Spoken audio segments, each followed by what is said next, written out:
How's it going, Knicks fans? Welcome back to another episode of Fireside Knicks. I'm your host, Dylan Backer, and today I'm joined by my co-hosts, Justin Backer and Davin McFarland. And today we're going to cover Media Day. Media Day was just a couple days ago. Some interesting things were said by both players and coaches alike. So we're just going to dive right into it, give our takeaways. And without further ado, I'm just going to pass it off to Justin, let him get us started with this. So go for it, my man. Yeah, obviously, Media Day was the other day. We heard a lot of interesting quotes. And one thing that stood out to me was Tom Thibodeau's quote about Evan Fournier. Evan Fournier is still on the team. He's been, on the trade block for what feels like a century now. At this point, who knows what's going to happen with him if he remains on the team or not. But as of right now, he's still on the team. And I thought it was very interesting that what Tom Thibodeau said, he was asked about Fournier and he said, I have great respect for him. With the next group that went in, though, it's hard to argue with a 37-22 record and a +5 net rating. So it is what it is. It is what it is. That kind of was like the wow, okay, like that was like a because Fournier is still on the team, so it's like it can be seen as disrespectful, but at the same time, it's not a lie. The team was better without him. I'm just kind of surprised Tom Thibodeau, said that out loud without, just straight up instead of kind of insinuating it, obviously Fournier's been a pro about it this whole time. He's stepped up when he's had to, when there's been guys out with injuries, illnesses, anything like that. So, it's very tricky. It's a tricky situation. I think it's probably the most drama that the Knicks have going on right now. Obviously, there's really not that many negative headlines going on about the Knicks right now. And if this is as bad as it's going to get, and it's not that big of a deal, but it is interesting to see what's going to happen with Fournier because a lot of people have been, kind of bring up the idea of possibly putting him back in the rotation, putting him back in 10-man rotation type thing. But, this quote right here kind of just tells me that is not going to happen. There's just no chance of that happening. Tom Thibodeau is pretty sold that the team is better without Fournier on the court. So I don't think there's any chance he's going to play again this season. And so without further ado, I'm going to pass the mic off to Davin. Great points made, man. It's really the fact that the floor is better. Players are genuinely have better chemistry without Evan Fournier on the floor. It seems to me that R.J. Barrett, all the guard rotation as well, Josh Hart, Quentin Grimes, that rotation of players defensively can do everything that Evan Fournier brings and more. Besides, he has an excellent three-point shooter. His offense does not overcount the defense he lacks. So, with that being said, like you said, I don't believe that there's going to be any need for Evan Fournier this upcoming season in the rotation. But beyond that, we have, like I said, R.J. Barrett coming into year 5 now. He was asked a question that's very similar quote as far as interesting goes. He was asked about would he be mind backing up Julius Randle off of the bench, and that's been circulating all over the news stream, all over everyone bringing a quote like "Holy what?" Like, and people are trying to say it like R.J. Barrett is willing to be a bench player. I don't think that's necessarily the case. I think R.J. Barrett is just so bought into what the Knicks are creating this season, and it's made him, that much better with the summer he's coming off of. He's like, yeah, man, whatever you guys need me to do, I'm down to do it. Just same with Josh Hart's approach. Josh Hart saying, literally saying, I'm whatever we need, the 1 through the 4. And that's also the quote Eric Spoelstra had in the summer. Like, people get 50-50 balls, but Josh Hart gets 30-70 balls. And that's something that very much, like those two right there, backing up at the 4 is like kind of where the league is moving now, trending towards just like positionless basketball essentially throughout the way. If you put Julius Randle at the 5, something I wrote in a recent article, putting Randle at the 5 can open up so many possibilities for what the Knicks can be at a small ball lineup. And he really hasn't ran many possessions at the 5. Literally less than 100 possessions last season of Julius Randle running the center position. So it's like, hey, man, you guys got the guys buying in, and R.J. Barrett saying he's willing to play that role. I think that just great news for the New York Knicks this upcoming season. Right, I think you hit on fantastic points, both of you guys, and especially the Evan Fournier stuff. Obviously the Knicks are a much better team without him on the floor. And I don't think that's really a debate at this point. Many might have questioned if we could have used his shooting at any point in the season. It doesn't matter because even with that shooting, the lack of defense, it's not good enough to put on the court. It's just not. And like Justin said, and what Tom Thibodeau said, a 37-22 record and a +5 net rating, you can't argue with that. The stats don't lie. You know what I mean? And the RJ Barrett thing, I want to hit on that as well.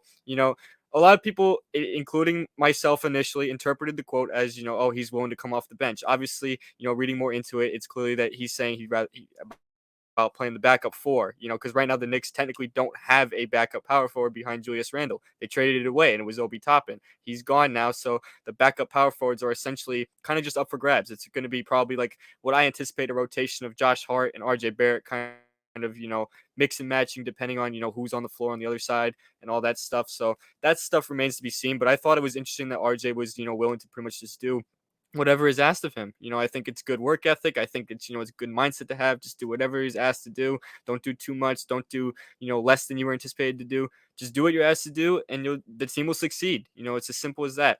Now, I wanted to touch on something that Dante DiVincenzo said, the newcomer. He signed a 4-year contract with the Knicks this past offseason. He explained why he chose New York, and I thought, this is part of a longer quote, but he basically said, Nova guys are an extension to my family. And those Nova guys he's referencing are Jalen Brunson, Josh Hart, and Ryan Arcidiacono, who obviously doesn't play, but he's still on the team. It's a Nova guy. Clearly the Villanova connection probably played a large influence into his decision to come. Now, he did also say that he rarely talks to Jalen Brunson about basketball. They have like a very tight-knit friendship. It's not really just about, having good chemistry on the court. Like, no, they're very close friends. They're really good buddies.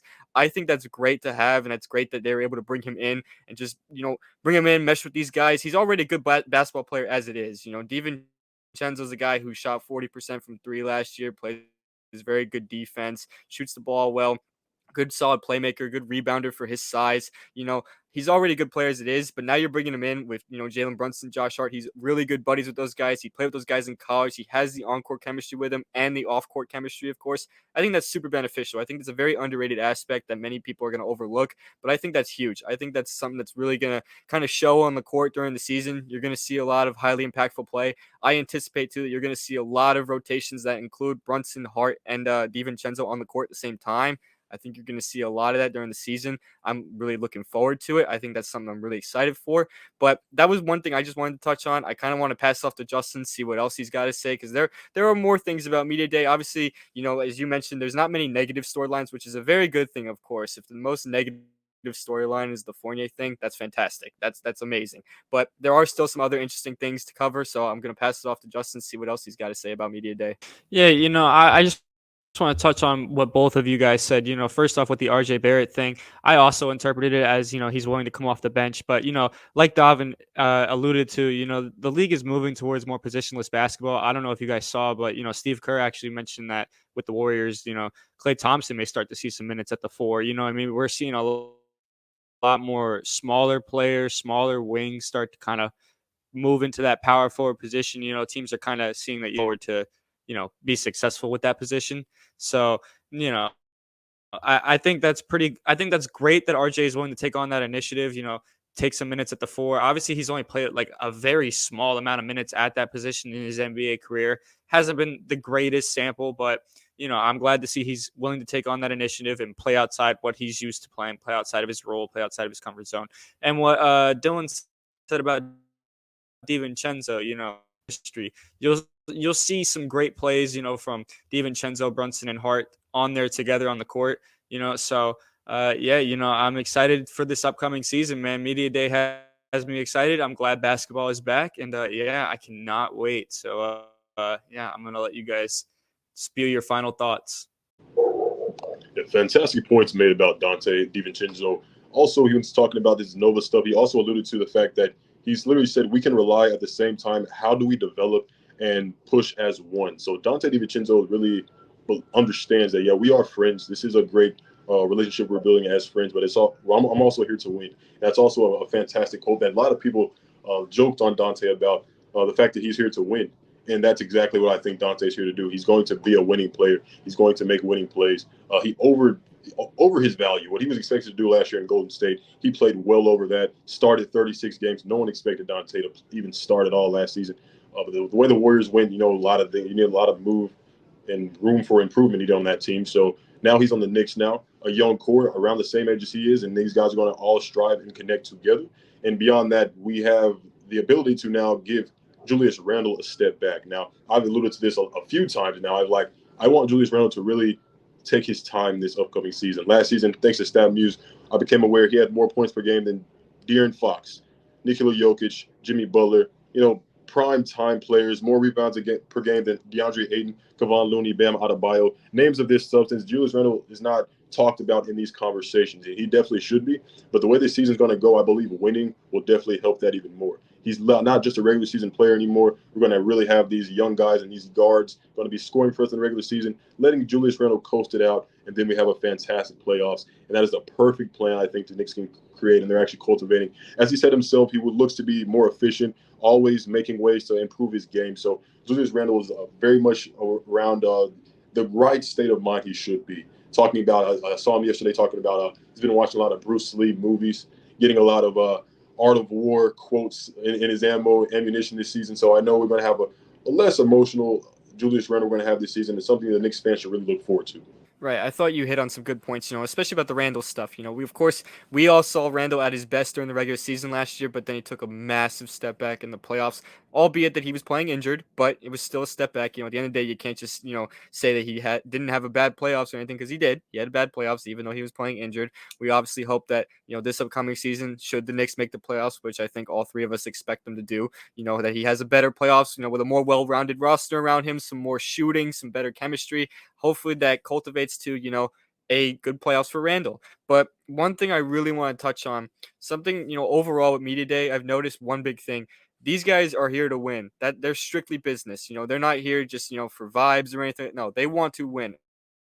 Every single person that I've seen speak at Media Day has the mindset of whatever we need to do to win, we'll do it. And that's a good thing that they have. It's very good. They're all kind of in lockstep with each other. And, whatever they ask us to do, we're going to do it because we want to win basketball games. And that's a huge thing to have. This Knicks team has pretty high expectations given what they did last season. Last season they had low expectations, exceeded them. This time the bar's a little higher for them. Obviously, I think some people still have the bar kind of low for them, but for others, the bar's pretty high. I've seen analysts have the Knicks in the Eastern Conference Finals, even some in the NBA Finals. Now, some of those I think are a little bit of a stretch, but that just goes to show how valued, some of these people view the Knicks now. There's a completely different thing than it was entering last season, where most people probably had them in the play-in. Now everyone's got us in the playoffs for certain. So now at this point, if they miss the playoffs, it's a complete disappointment. So it's good that these guys have a strong mindset of just win basketball games. Whatever we need to do it. We'll do it. I think it's fantastic that they all think that at once. I'm really excited for this season, though, overall.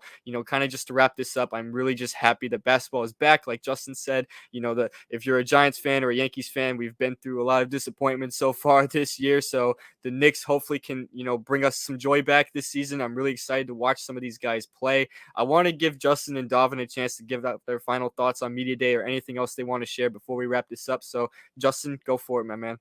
Yeah, I don't really have much else to say other than I'm very happy basketball is back, and we will actually be able to, push more content out on Fireside Knicks. Obviously it's been a little slow during the off season, but there really hasn't been much to talk about other than baseless trade rumors. Admittedly, some of the trade rumors, some of the videos we made, the trade rumors were kind of just a stretch, but content is content. But now we can actually put out actual content, so I'm very excited for what we're going to do, not only on this channel, but also what the Knicks are going to provide us this season with hopefully some great basketball and hopefully another playoff appearance, hopefully a deep playoff run, so very excited, very excited.